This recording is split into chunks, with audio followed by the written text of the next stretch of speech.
10 tahun Kabupaten Aceh Singkil tidak pernah punya wakil di Dewan Perwakilan Rakyat Aceh. Frida Siska dari Partai Kebangkitan Bangsa yang kerap bantu masyarakat tanpa pamrih akhirnya bersedia tampil sebagai calon DPRA Aceh dari Dapil 9 pada pemilu 2019 nanti. Dukungan dari berbagai kalangan tampak antusias ketika hadiri langsung deklarasi di pusat kota Gunung Meriah. Kaum perempuan, tokoh masyarakat dan mahasiswa berikan dukungan penuh pada Frida Siska. Sampai 2 periode itu belum pernah ada keterwakilan dari DPRA untuk Aceh Singkil. Dan kita berniat di sini, salah satunya dari Partai Kebangkitan Bangsa.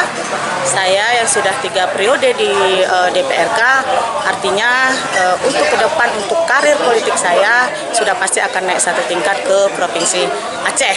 Dalam artian hal ini, kita akan bersinergi dengan Provinsi Aceh, dengan Gubernur, untuk membangun Aceh Singkil, karena ada keterwakilan Aceh Singkil yang selalu wakil rakyat membicarakan Aceh Singkil ke depan. Saya pikir itu motivasi saya kenapa saya harus ke DPRA. DPRA, ya Siska. Muhammad Studi melaporkan dari Aceh Singkil.